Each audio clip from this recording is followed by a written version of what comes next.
So, so last time we started with the section of the 7 point mind training that has to do with relative bodhicitta. And so I'm going to go ahead and share the screen so we can do the starting prayer. And then I'll start with that text where we left off. But please jump in. That's what this class is for. So if you have thoughts or questions, please add them as we go.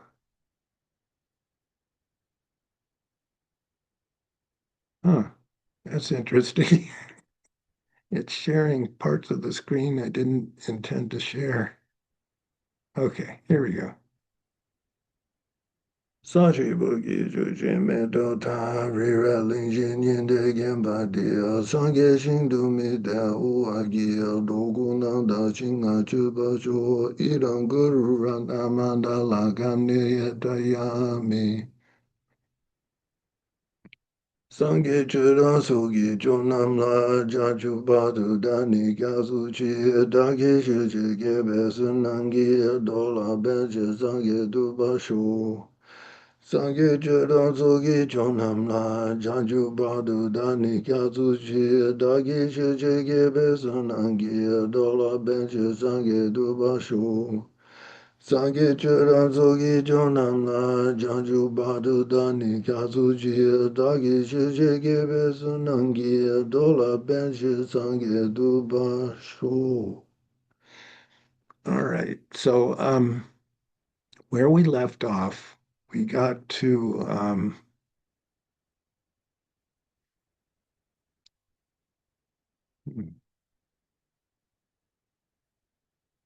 Zoom is updated. And so they put these little things at the top of the screen, making it impossible to get up to the top of the screen for doing other things. I don't know how to get rid of their. Anyway, there it goes. All right. So I'm trying to get to this so that there. Finally. Okay. I got to the text. So we did the first section of the 7 points and we got to the main bulk of the text and we started with just this line. Um, Leilen, Damshe. Leilen is like a blame. And the meaning of this text is so profound. Um, as you know, there's a lot to blame in life, right? Like when you're in traffic and somebody's driving like a maniac or too slow, or when you're facing a new crazy government policy, or when you're um, with family members and somebody's doing something that really annoys you.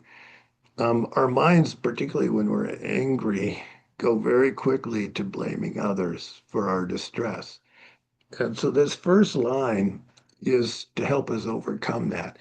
Because actually, um, in psychological talk, we call it externalizing blame. And that tendency we all have to put the blame for our distress outside of ourselves actually renders us powerless because we can't really change other people and how they're being. And so this first line is an amazing aid to peace of mind when you realize how profound it is. So Leila and Damche means all blames, Chikla into one thing. So you're kind of condensing all the blames for your suffering and your distress into a single thing. Da means send it or drive it or rest with all the blame in one thing. So what is that thing? And is it true? In the Buddhist view of where suffering comes from, the ultimate boogeyman is Dong Zen, self-grasping. And the cousin, not the cousin, the lover of Dongzhen, the consort of Dongzhen, is Dongchezen, which means self-cherishing. So the first part of this dyad, Sermik Rinpoche used to compare Dongzhen like to a king, and then self-cherishing to like the king's minister who carries out all his actions. So that Dongzhen is the primordial, innate grasping to a self that we've had from beginningless time. And when you look at the wheel of life, which is pictured here, this is the marquee, you are here, right? And you look at the outer rim of causation, the 12 links of dependent origination, the very first link is ignorance. That's the blind man here with the cane trying to find his way around. And so the teaching that Buddha gave is that um, this ignorance, there are two levels of it. There's relative ignorance, not knowing what causes what. So we're unaware of how cause and effect karma works. And then at a deeper level, it's that grasping to ourself as having a true established existence from its own side without depending on anything else. And that innate grasping at an I, based on that, and the reason the blind man has a cane is because he's infirm.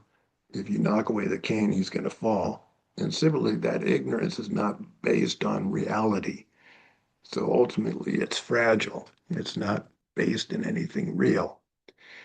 But it's very instrumental in causing our suffering. Because when we follow that instinctive grasping at me and mine, we create karma.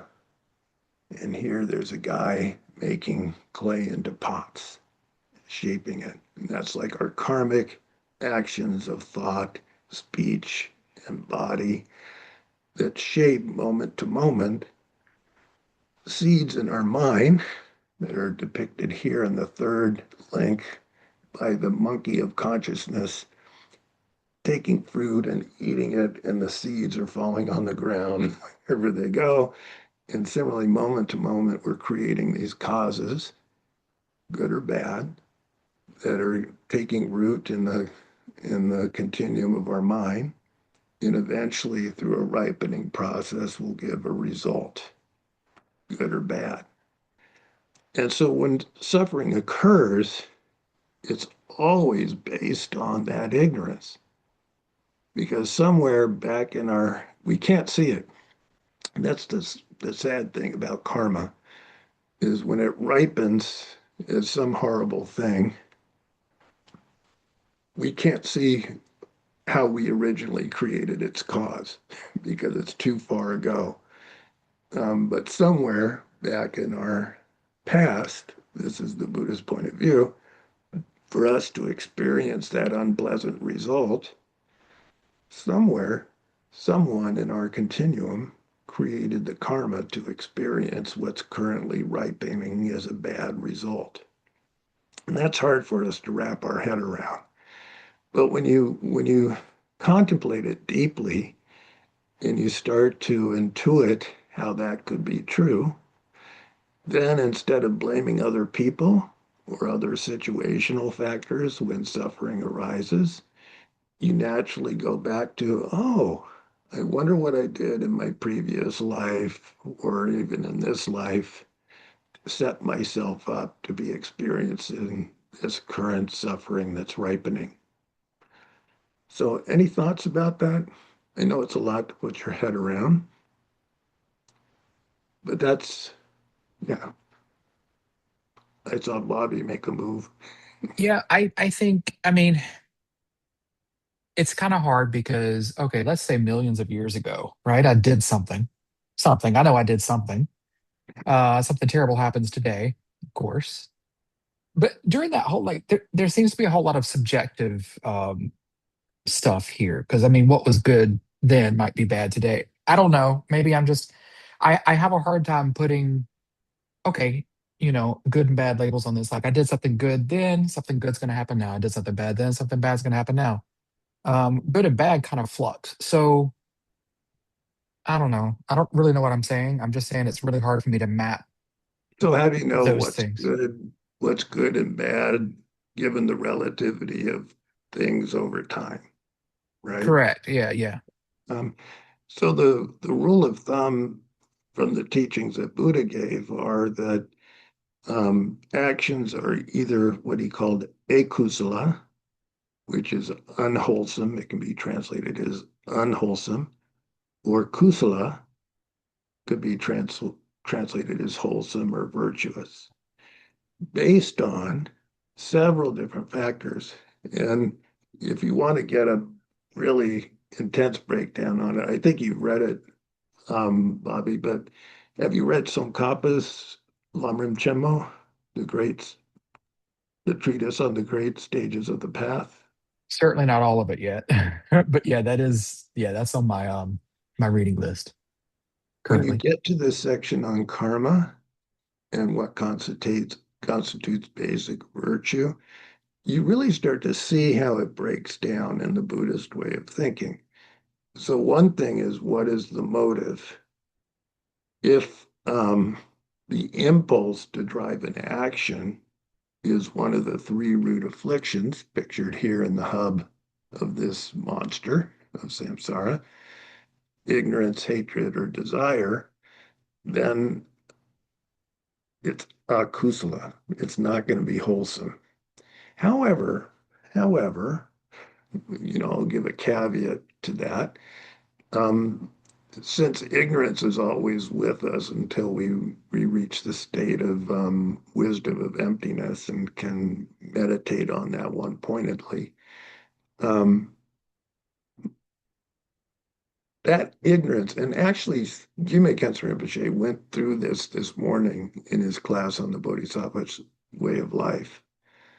Um, I'll put it the way he described it and the way Shanti Deva described it. So if I have the wrong view that there is no cause and effect and there is no rhyme or reason to any action, and that actions will not bear fruit, then that point of view itself, it's based in ignorance, self-grasping. That point of view itself will lead one into lower rebirth, and it will wipe out the possibility for a future higher birth in the continuum of that being. Why? Because that being is no longer concerned in what's going to be virtuous or not virtuous. It's like just a hedonistic impulse. I want this, so I'll do that. I don't like that, so I'll kill it. Right. And when somebody's living that way, there's really not a chance for them to create the kind of causation for a higher birth. And it gets more and more animalistic. And if you look at animals for long enough, sometimes they're more virtuous than humans, than human behavior. But you'll see a lot of eat or be eaten kinds of behavior. And so once in that kind of realm and that way of thinking, the karma one creates continues that kind of rebirth.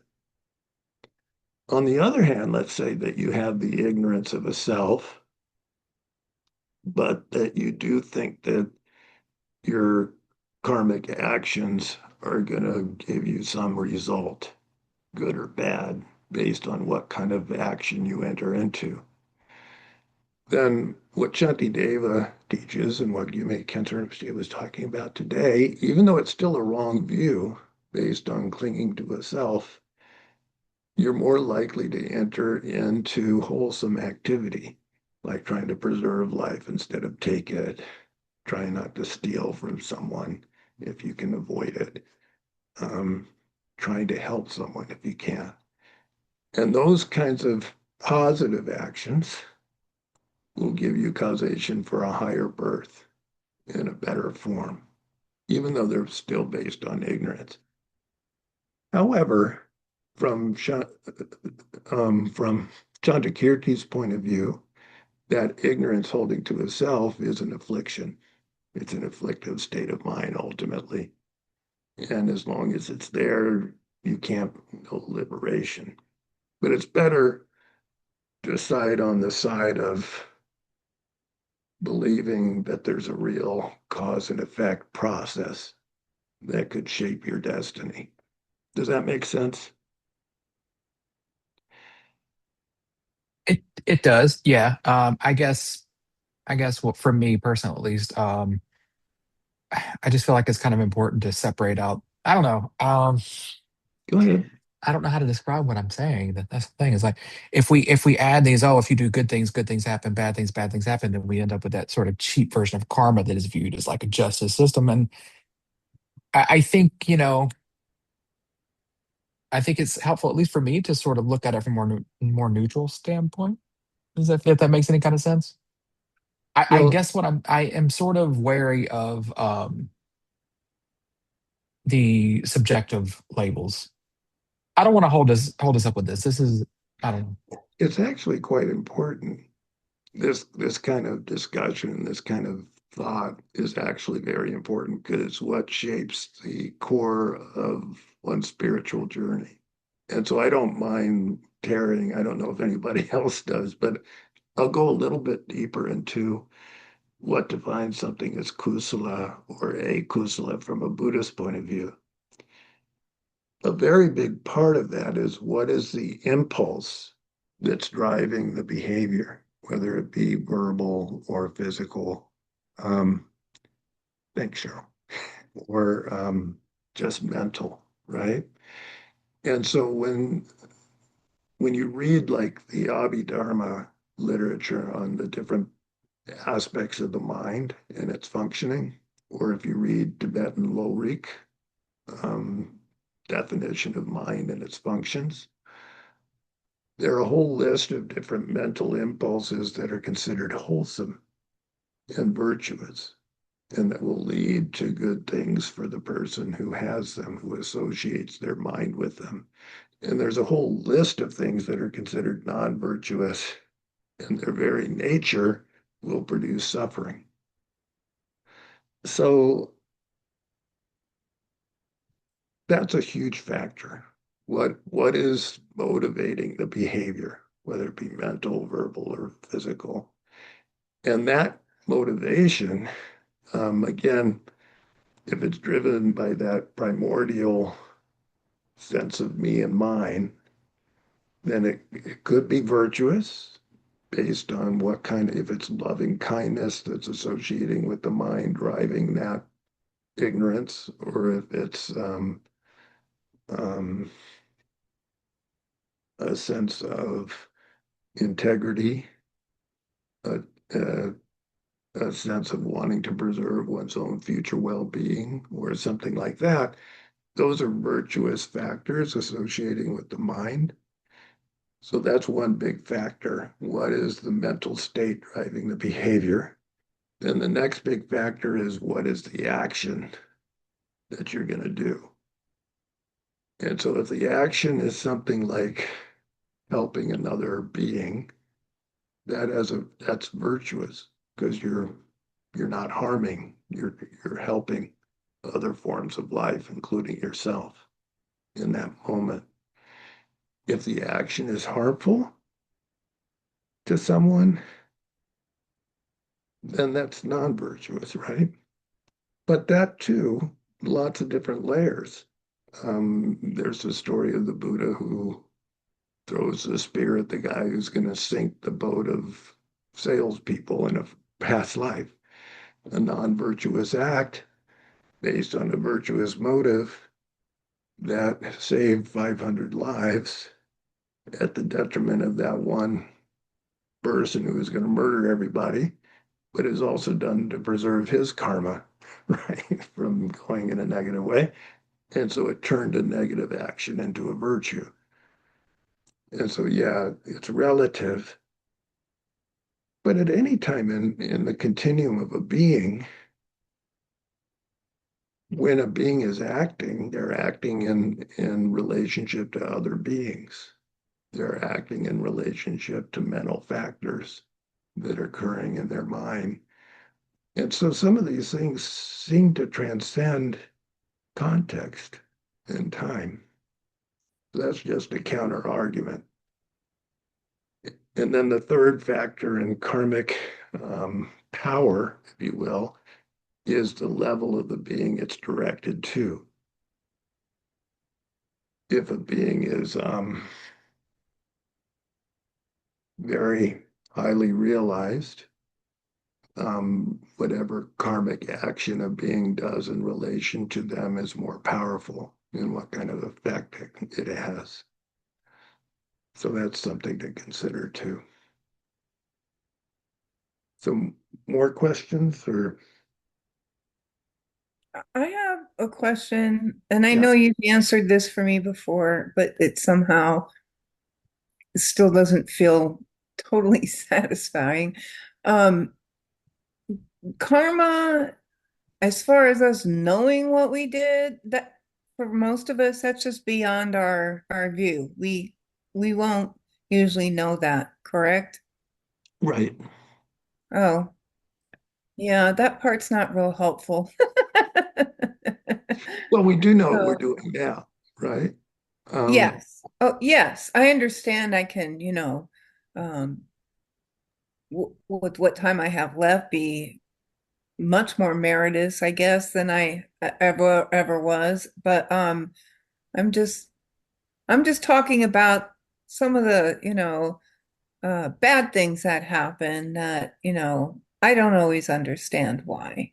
well, That's sometimes if you're very aware, you can see how a certain type of behavior or habit you had young shapes how you are as you get older, and that's a more obvious kind of karma. Yes, yes, yes. When you're looking at, to me, it's easier for me to look at myself than, but I wasn't just talking about myself. I was talking about things that happen even with others that are in your life. That's what I mean.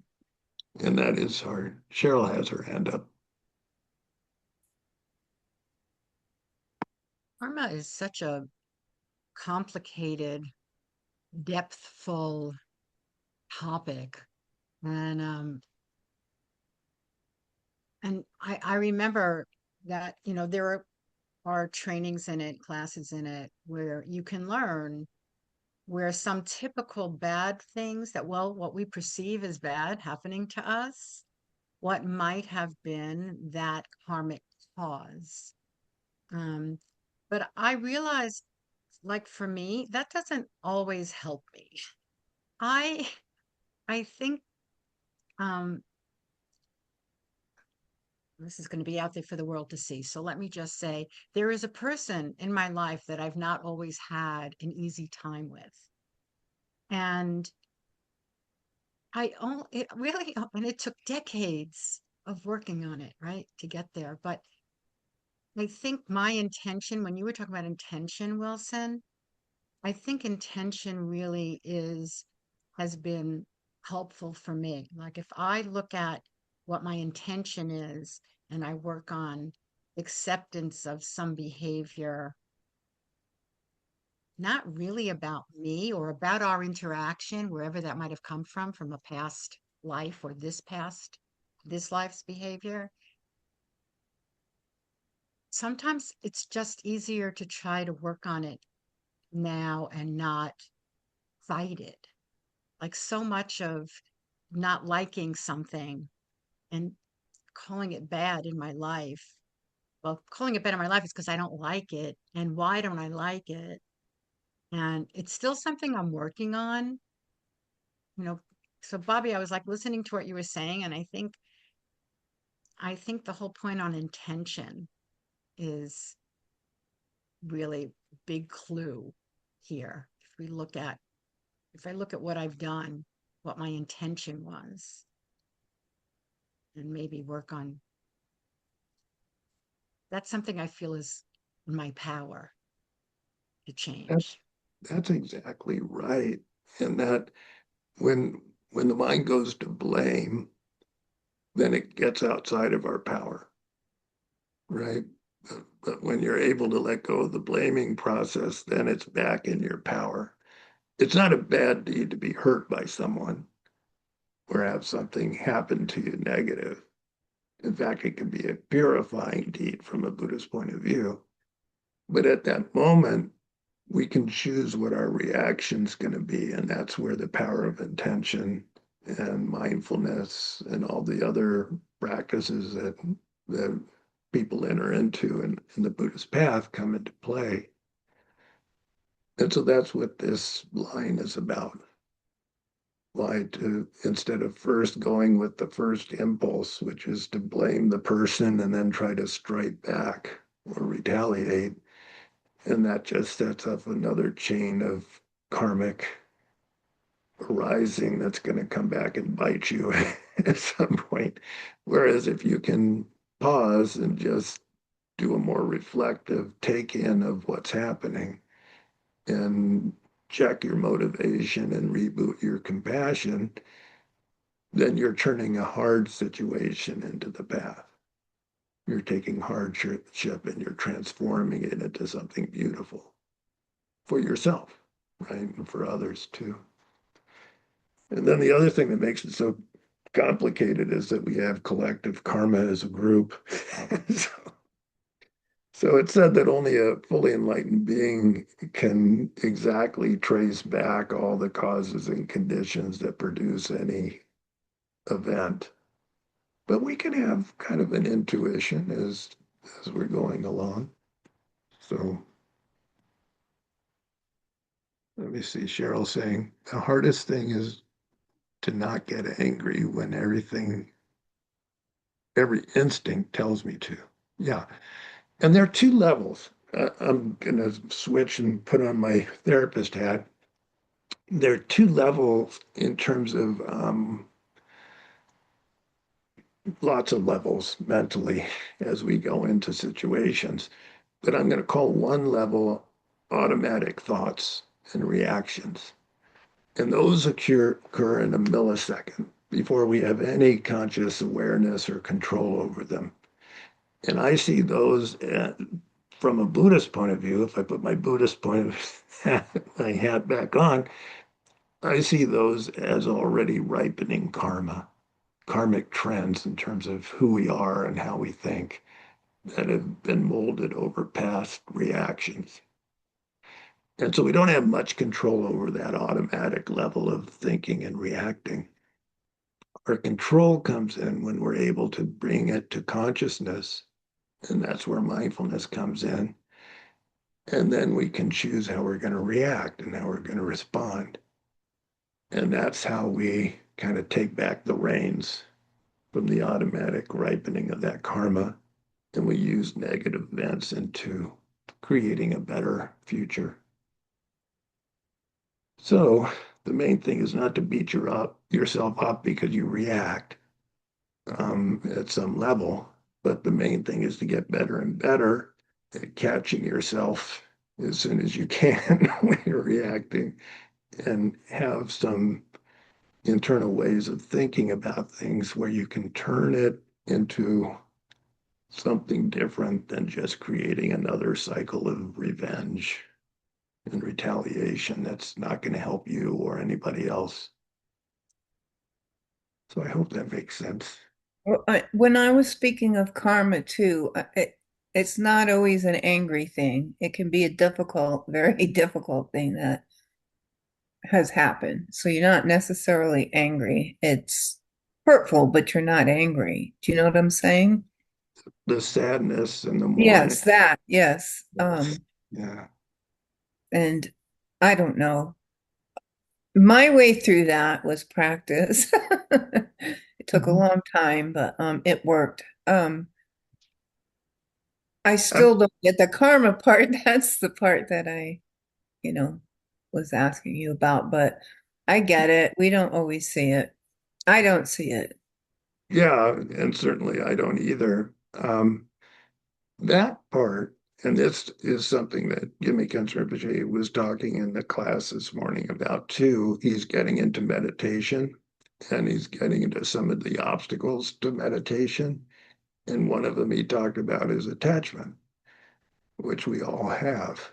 I mean, all the time there's attachment. And there's no deeper form of attachment than towards loved ones. And so that's really difficult. On one hand, it's virtuous. Like, for instance, the love that a mother has to a child, it's attachment, and you can label it because there's attachment as an afflictive state, but it's so filled with loving kindness and compassion that it's overwhelmingly a virtuous state of mind. But when there's loss, it can be extremely painful because of that attachment piece. And that happens with any loved one. Um, so, yeah, there's a karma there, and it's based on um, not the angry side of our psyche, it's more the attachment. Right. And the Yeah, reality, inevitably, we all are going to die, but sometimes those losses come unexpectedly. yeah, they do. And it's really painful and it stays with you, you know. So, Yeah, I'm not going to say you're ever totally the same because that would not be true. It's just not. yeah, But you can, I don't know. It actually made me be a much more compassionate person when I went through that kind of agony towards others. I can see others' pain. I understand it more profoundly now. and actually, the Buddha taught on that when he was teaching on the benefits of going through suffering. That's one of them, is that, if you're on the Bodhisattva path, then it deepens your compassion for others, where you can have insight into what other people are going through because you've been there and you've gone through it. But it's not an easy thing for anyone. Oh, like the saying goes, the obstacle is the path. So Yeah. there it is. And that is exactly where this text is. It's exactly on that. It's looking at the obstacles that we go through, and then how do you take them and how do you turn them into the path so that they don't just overwhelm you or hurt you. And so, In some cases, it's easier said than done. It honestly does take, I don't want to use the word work. I think it's diligence and I don't know what else. In spirituality, you have to have some faith that what you're doing is working or going to work. exactly. And that's why the teachings on karma seem kind of beyond most of our grasp because they're talking about things we can't immediately see. Um, a lot of the things that Buddha taught are very obvious, like the truth of suffering, like the suffering of suffering when you stub your toe. Ouch, yes, that's suffering. I can see that I'm suffering, right? Um, and so those things don't take a lot of analysis to understand, or the suffering of loss, right? It's very there. You can't ignore it. It's right there. And so we can accept those teachings that the Buddha gave without a whole lot of equivocating. A little bit more subtle level that these are called obvious, slightly hidden, and extremely hidden levels of his teachings. At the slightly hidden level are things like subtle impermanence. We can see obvious and gross impermanence, like when a glass breaks on the floor or something like that. But what's hard for us to perceive is the momentary change happening within us and everything everywhere that's composed in the world. And it's changing moment to moment.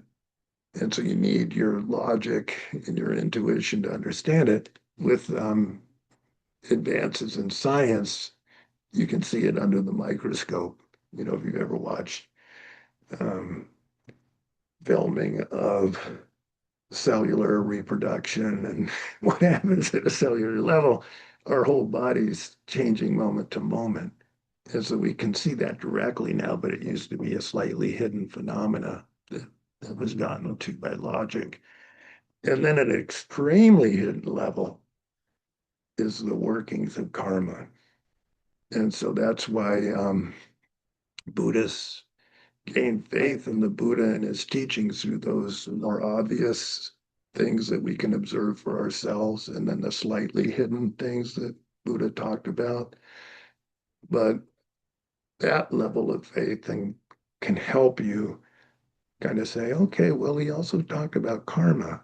And even though that's really hidden to me, maybe I should listen to what he's telling me because he was right about the other things that he talked Yeah, about. because it was like an atom bomb going off. So that's how much my life changed. I had to find a way to actually kind of put myself back together. It was, you know, I don't think I ever experienced anything that profound. So, and I'm glad I had some path for it. Yeah, it's almost it seems to me that it's unbearable. The little taste of it I've had in my life, it's like excruciating is the word I would use. One of my dear friends, Cheryl knows her, um, or knew her, was Peg Brenner, Peg Powers. And we shared a house. When I came of age, I was out of college, and Peg and I shared a house for this center to make MSTC a Dharma center in Silver Spring.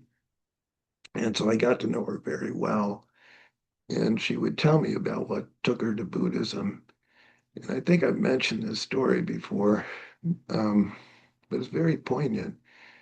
She had 6 kids. She and her husband had 5 boys, and she always wanted a girl. And they finally had a daughter. And so she was ecstatic and very happy family. And one day they were on a road trip and they came by a roadside stop. And her daughter wandered behind a semi truck that was backing up. And her husband rushed in to try to protect her, but she got killed and he got um, crippled. And it blew up her life. And she was inconsolable. And she tried everything. She couldn't get any peace at all. And it was finally when she heard the teachings on the Four Noble Truths that she started to find peace, that somebody acknowledged that life is suffering and what causes it. Um, but I think it's a very personal journey and people come to it in different ways, but I can't think of anything harder than that, losing someone that's vulnerable and that you love so deeply. So anyway, not easy stuff. Um, Contemplating this though, um, hmm, when you start to see the underpinnings of the part of the mind, I mentioned there's Dong Zen, the self-grasping, and then there's Dong Zen, cherishing that sense of an independent me and mine. When you see that all of the suffering we've ever had through all our past lives has been based on that self-cherishing mind. Instead of that being our hero and the thing that we cherish, it kind of turns the mind against itself, if you will. Where if you want to look for who has done us the most harm through all our lifetimes, it's those two mistaken notions that have clouded the mind. Um, that's not to make you beat yourself up, but it's meant to get you so that in psychological terms, the ego syntonic, the thing that you feel is good, becomes ego dystonic, where yourself goes, no, I don't want that habit. I don't want to have that thing rule me all the time. And to kind of get in touch with that self-cherishing mind and how it operates day to day, one teaching is to look at how you respond around three types of beings. Um, and you can see how that self-cherishing reacts. One level of being is somebody who you see as having more than you, who's had more success, more money, more fun, more whatever. And you'll notice that that self-cherishing mind, when you're exposed to them, starts to feel jealous, right? So that's one way you can identify it. Another level of being is somebody who's on the same level with you. And one way you can identify that self-cherishing mind is when you start to feel competitive with them, right? That self-cherishing mind won't let you stay at peace. You want to rival them. And then another level is when you're around somebody whose fortune is not near what yours is, like somebody you would consider lowly, and then pride will come up. You'll see that sense of arrogance come up around people like that. And so when you watch that part of the psyche over time, um, again, it turns from following it to seeing that it's constantly ruining your peace of mind, whether in the present moment by those kinds of impulses I just mentioned, or by creating the kinds of karma that are behind the suffering you experience. If you think about your worst enemy right now, um, what's the worst thing they could do to you? I noticed that there's a there's a move up on the hill to put 350 billion of our tax money towards the military hunting down and doing in communist. That was exactly what I was going to say, which is not going to make me stop protesting or whatever, but you, Well, we could end up in one of the horrible, we won't be in prison. We'll be in one of those they'll terrible just detention centers. shoot me on Yeah. the. But that's the worst thing they could do to me, right? Or you like throw us in a gulag or torture us or kill us, right? But if you think about this self-cherishing mind, again and again, it's thrown us into hell realms. It's thrown us into terrible existence after terrible existence. And so its treachery is way beyond anything any external enemy could do to us in this life. When you were just talking, it reminded me of a picture that I saw. I think this was way back when Life magazine was actually a thing, and it showed um, Tibetan lamas and monks, and they looked so peaceful. And then underneath, it was captioned that that picture was taken while they were in prison and they were meditating, and you could not tell there was any suffering in the room. I mean, it was like very amazing, you know?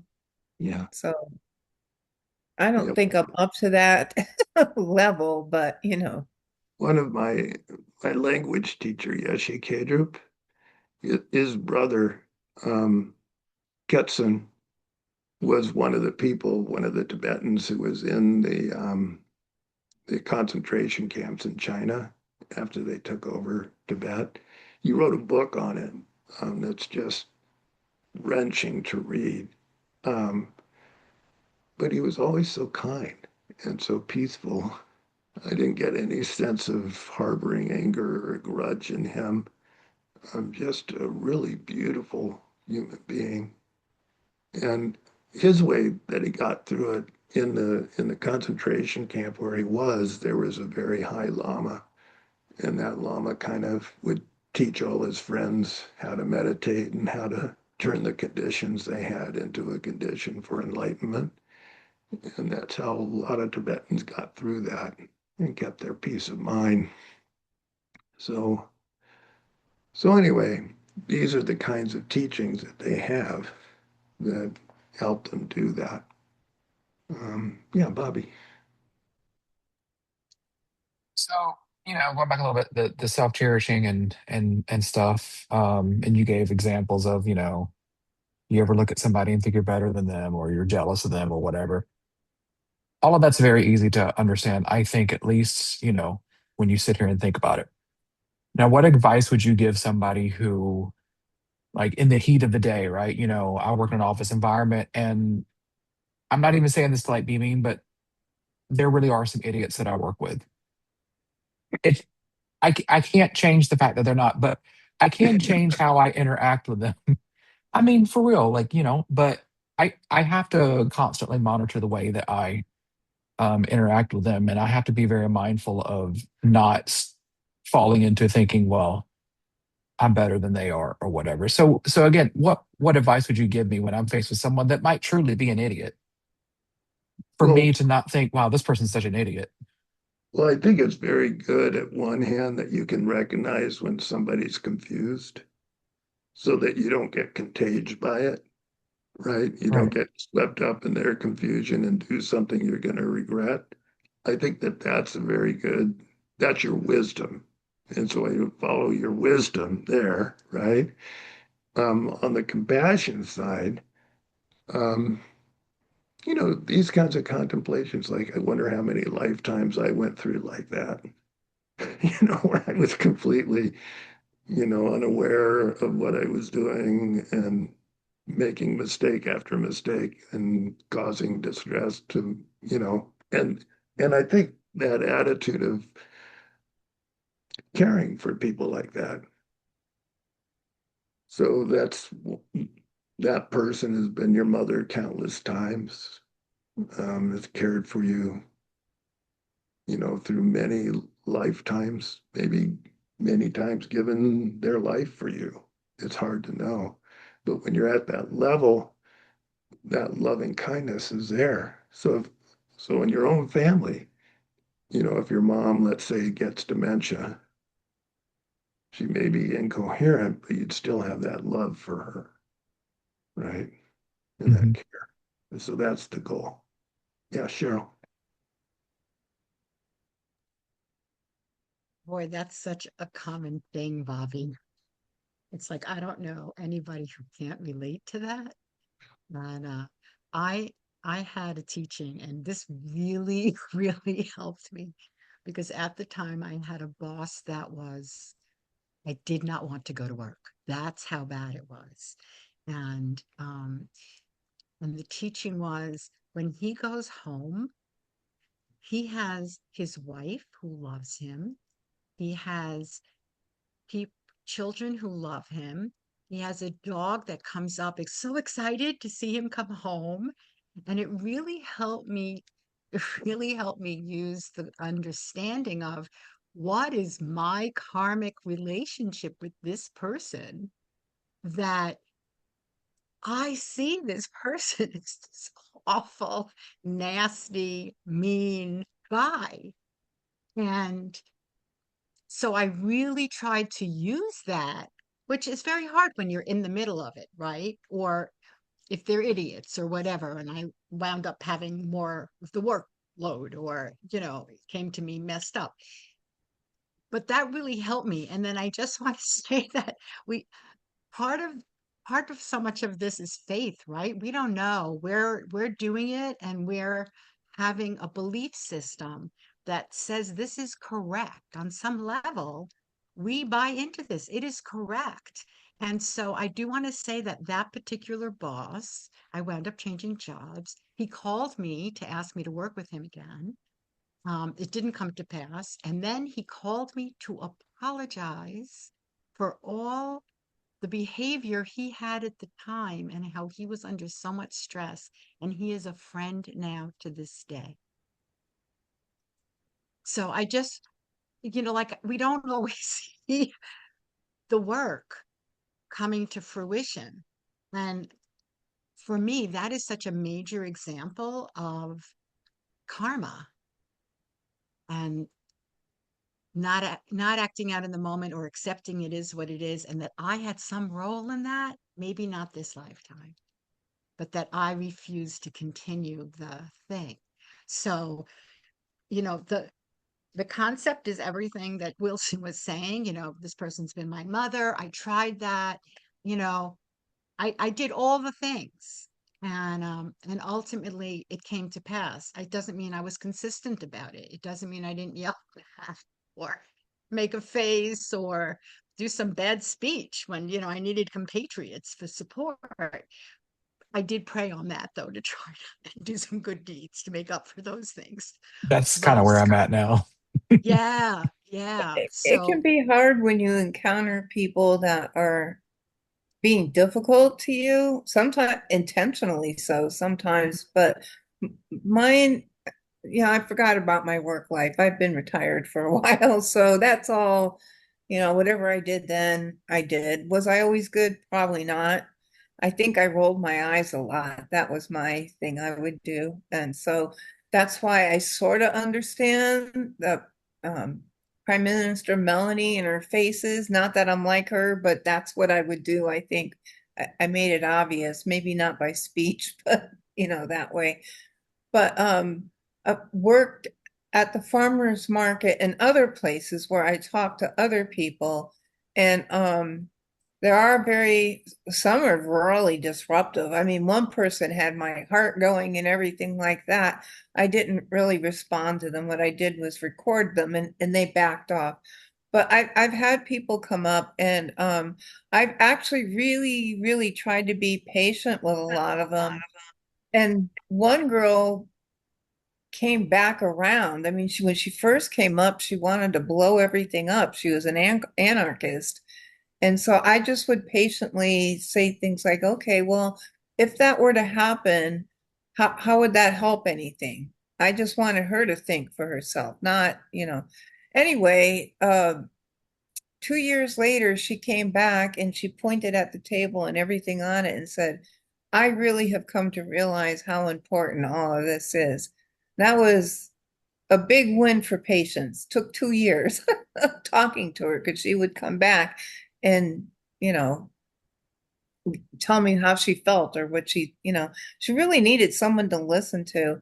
And that isn't the only person. There have been other people too.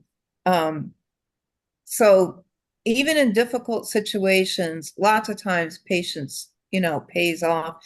And I try to do that even with customer service reps who don't know what they're doing. I'm not a customer service rep, and I'm not going to pick on somebody who doesn't know what they're doing. I just try to find somebody else who knows what they're doing. Getting angry about that doesn't do any good. So Karen, that's such a perfect example. I remember also, and Wilson, you probably do as well, that our Root Lama once said, you may be the only Buddhist people will ever meet in their lifetime. And in that way, how you behave represents this faith when people know you're Buddhist or, you know, learning Buddhism or whatever. And that really stuck with me. And I want to say that this ex-boss, who is now my friend, has also occasionally called me and said, I want you to know that I just spent an hour hatching this fly because I no longer kill insects because of you. And I, so I just want to say that how we behave in the world, um, like I remember that, and I feel like it's a commitment almost to my Lama, who is gone a long Well, time it now. is when you put yourself, this is how I view it, in the Hmm. position that you're going to be talking to people, you know you're going to be talking to people, and you know some of the people you're going to be talking to may not be rational or pleasant or, Or so have a path. well, well, that too, but I don't preach to people. We are not supposed to do that. We don't do Hmm. that. But uh yeah, well, mainly we're a Christian nation, let's face it. And I don't mean that, in a bad way, because there are good Christians. But I don't run around telling people I'm Buddhist. I just try to practice it. And and I don't know. I'm a funny combination where I wasn't always patient, but I could be very patient. But I just think if I'm putting myself in the situation where I'm going to be communicating to people, then that's what I should do and be patient. And actually, people are much more interesting when you do that. You may not like what they have to say, but you can learn a lot by what they say. So. But as far as work goes, yeah, if you're trying to get something done and somebody's in your way, I feel your pain. One other, That's all I can say. one other technique that sometimes work is to try your best to be a detective and find at least one strength in the person, if you can, and then just kind of focus on that one bit of sanity that might be there. But I know sometimes that's hard to find. It can be hard, trust me, but but when we were at a protest and the guy across the street was and I remember. somebody further down decided to argue with them, and someone said to me, I don't know why they're doing that. And I said, believe me, I'm so broken at that habit. I don't have words to tell you because I've seen it a lot. Do you know what I mean? And I know going back at them is just going to bring more of it. Do you know what I mean? It just turns into a war. So it's, I don't care to war with people. That's not what I'm trying to accomplish in life. I know it's hard at work because your livelihood depends on it.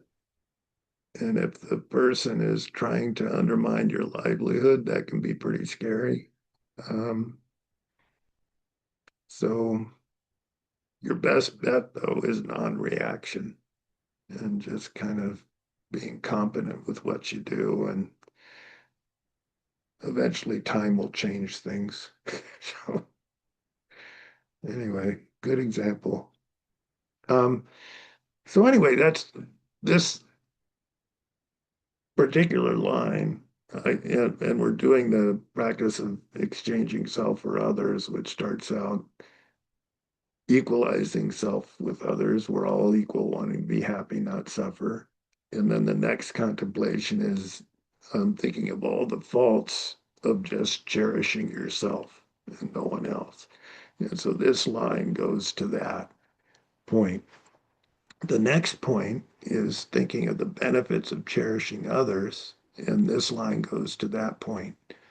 Kunla, towards all, Gadran, kindness, Chewar, great kindness, Gom, contemplate the great kindness of all. When I was listening to His Holiness teach this in New York City, it was that summer. I don't know, Cheryl, you might have been there, where all the protesters were across the street. And when His Holiness got to this line, he just burst out in tears and he couldn't talk for a long time. Um, but it's a very powerful contemplation, and it gets to the third point of the 5 points of exchanging self with others, is thinking of the benefits of cherishing others.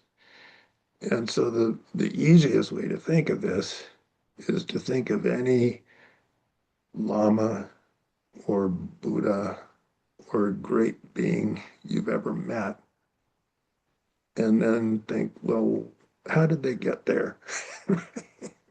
And this is how they got there. Um, I heard the Dalai Lama say this in Indiana during Kala Chakra. He said, um, everybody calls me His Holiness, but what got me to this place was cherishing others and loving them and having compassion for them. And so if you practice that, then you're going to be His holiness or her holiness. So, so we all have that capacity. But if we look at our current status of being human and being at a time where we've heard these teachings and we can practice and we have the freedom to do so temporarily, right? We'll hope it lasts for a while, but it's hard to know.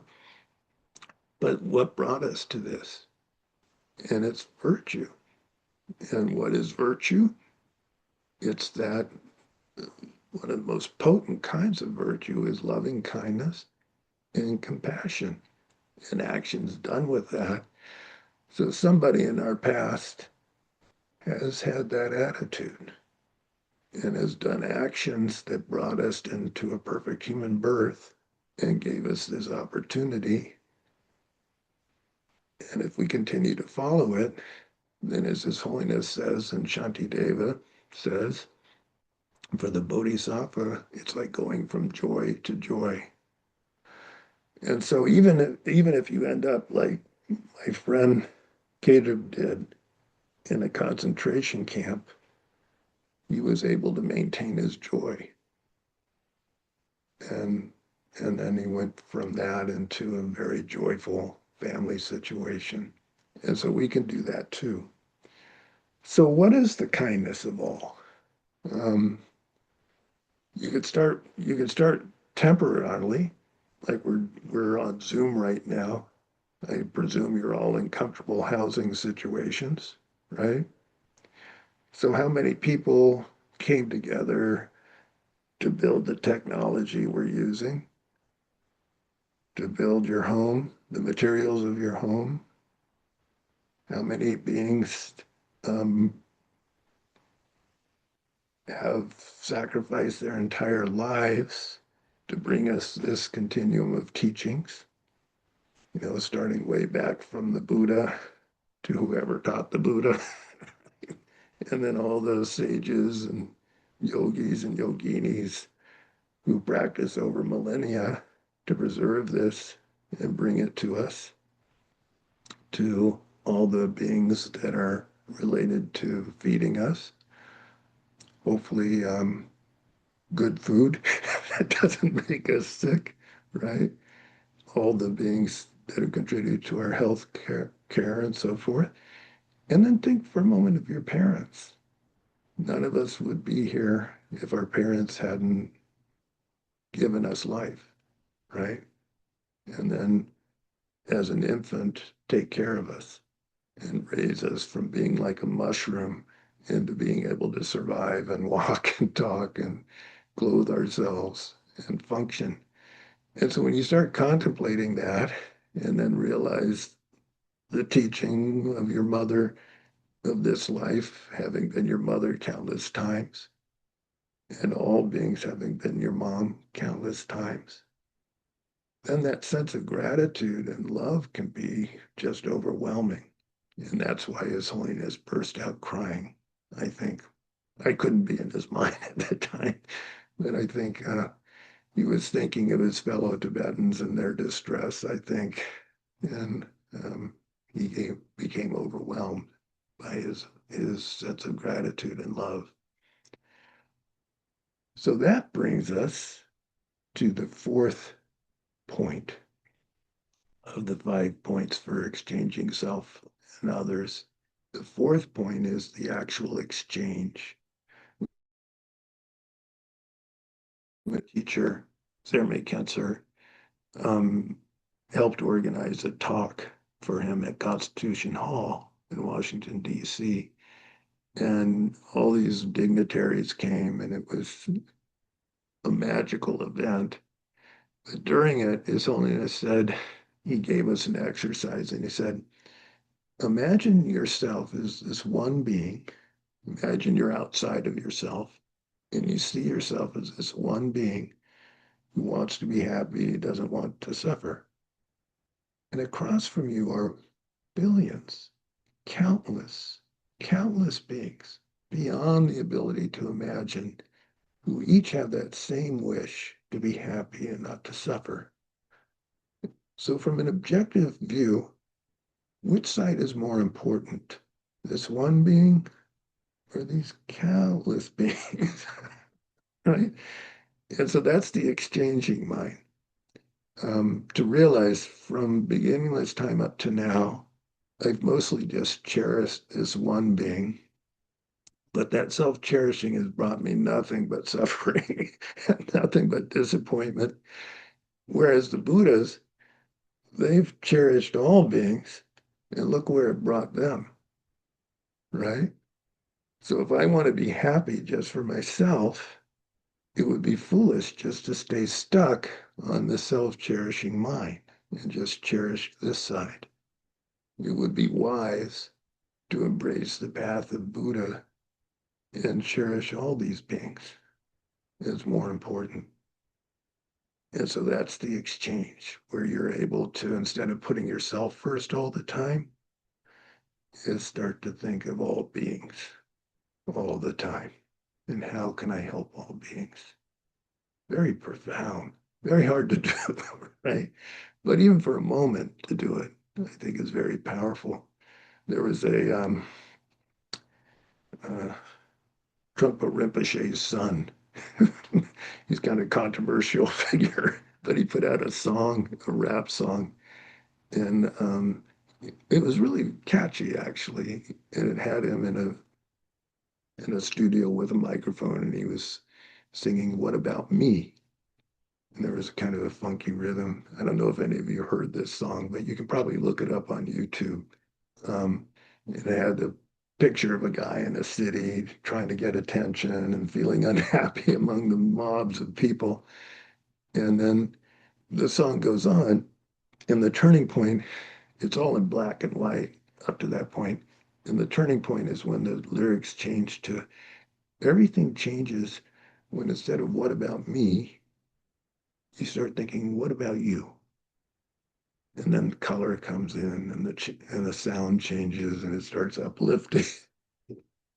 But that's the exchanging mind, is that point when instead of what about me, it becomes what about you. And so if we can do that, then that's where we combine it with this practice, which is the fifth of the five steps for generating bodhicitta in the tradition of exchanging self for others. So with that exchanged mind, where you've identified the culprit, the self-cherishing mind, you've identified where you want to go, the mind that cherishes everyone. And you started to exchange your self preoccupation with the preoccupation for everyone. Donglen, dong means to give, len means to take. Yipo, those two actions. Belmar, Jong. Belmar means mostly. Jong, practice giving and taking. Mostly practice giving and taking. Lempe gorim. Lempe means the taking practice. Gorim means the order, the step of practicing the taking practice. Rangne sam means start with that. Start with taking. Why? So this practice is a secret practice that was passed down until Chikawa wrote it down. And it was only for high disciples to hear it, but now it's become very openly taught. So the taking part is where you imagine with compassion taking away the suffering of others. And the giving part is when you imagine with loving kindness giving away all your virtue to others to provide for them in whatever way they need. And the practice starts with the taking. Usually, when generating compassion, you start with loving kindness. But here you're switching it, and the loving kindness comes after the compassion. And so the question is why? The debate question, why do that? Um, So if you have a terrible toothache and I offer you some ice cream, are you going to be happy to accept the ice cream?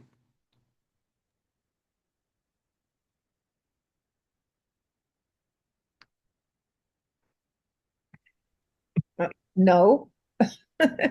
Would you be Need some happier? ibuprofen, not ice cream. Would you be happier to accept the ice cream if you didn't have a toothache? Yes. Well, technically not for me, but yeah. So when I was a kid, I loved ice cream. Oh, with or without a toothache.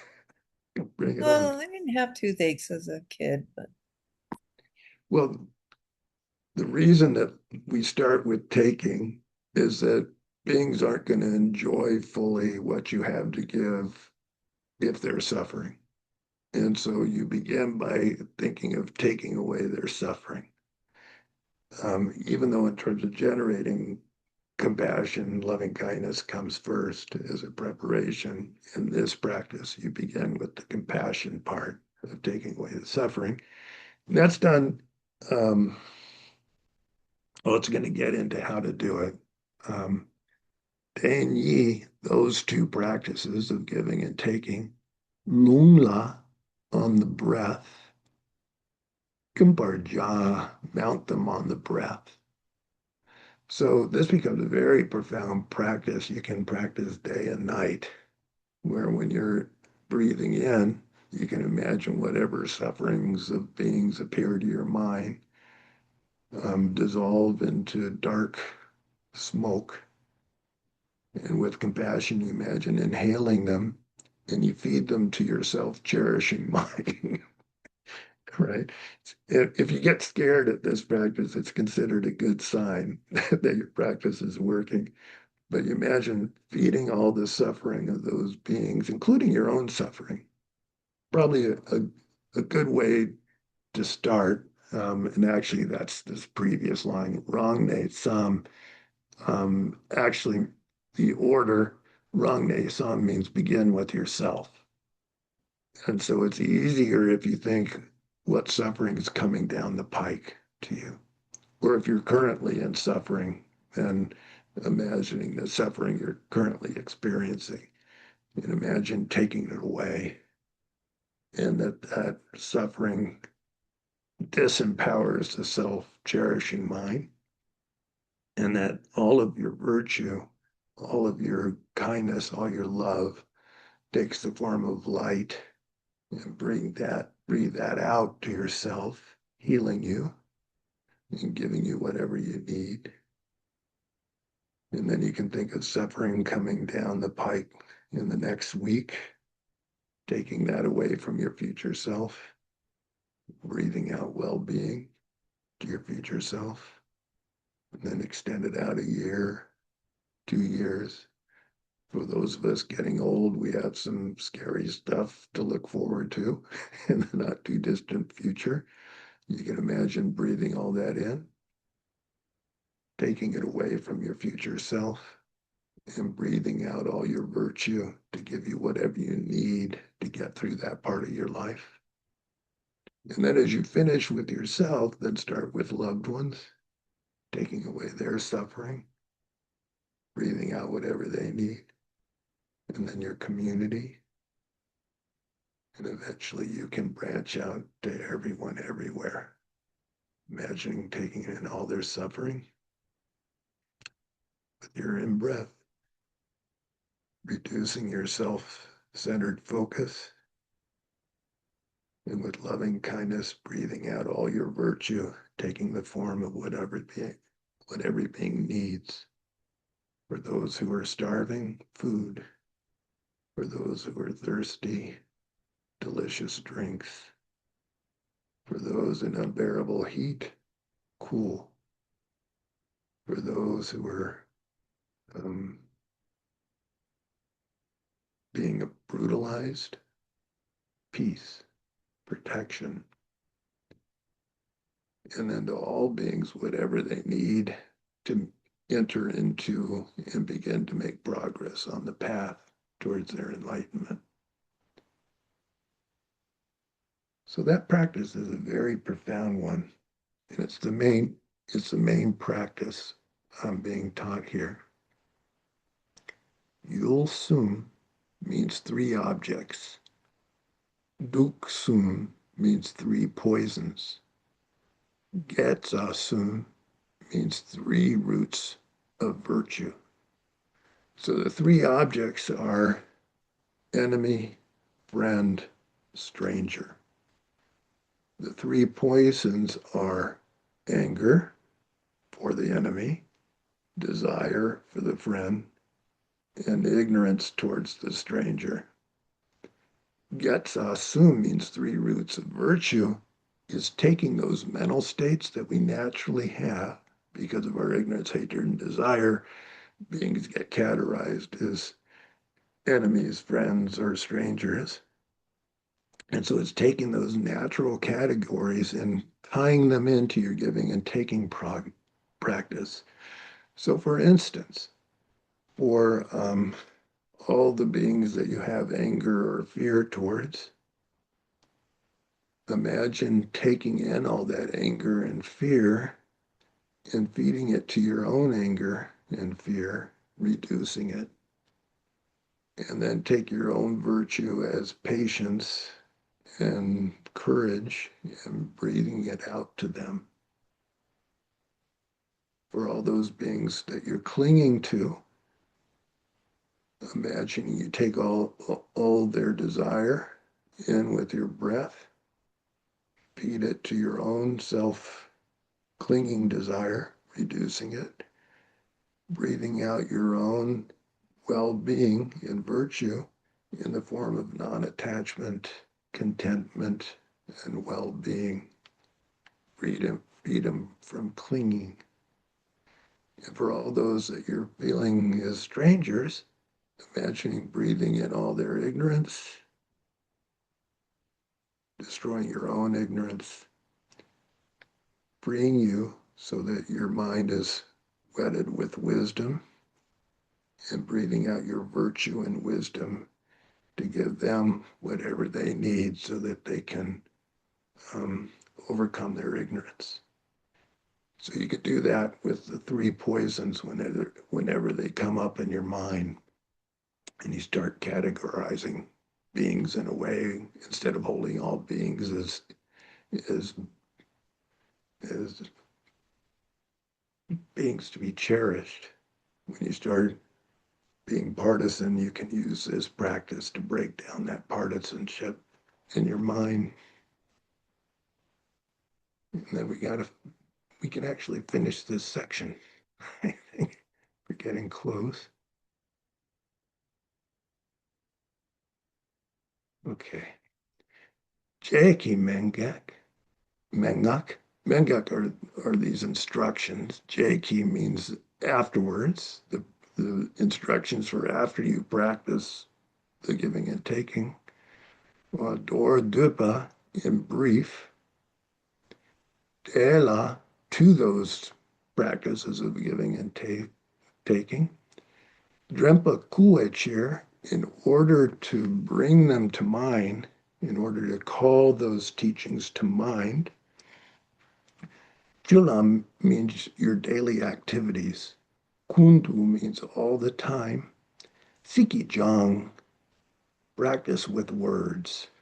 And so there are different prayers that you can do to conjoin with your giving and taking practice to bring these practices to mind. One very famous verse is in the Lama Chupa, and it goes thus: May all the suffering and causes of all sentient beings ripen on me now, and may all of my virtue and well-being go out to all beings, bringing them whatever they need to be happy.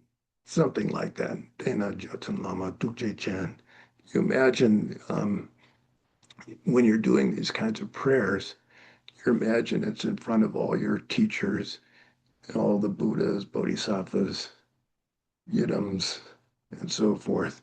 And you pray to them to be able to actually take away the suffering of beings and to give all beings whatever they need. So anyway, that's the first section of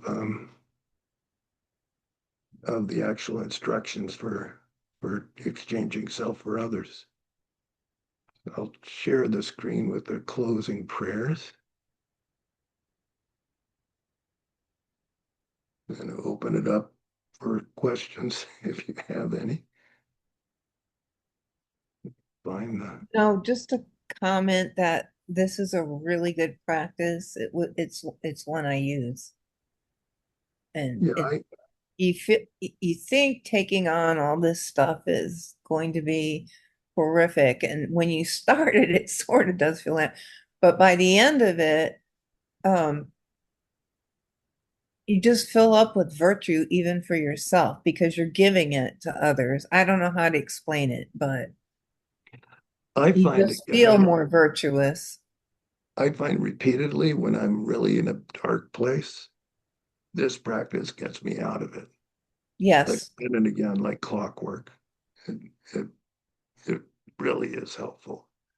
Um, Sashi Buki Sushi Meta Rira Linjin Yende Gembadia Sange Shindu Mete Uwagi Dogu Nanda Shinga Jubasho Idan Guru Ratnama Dala Kamni Yatayami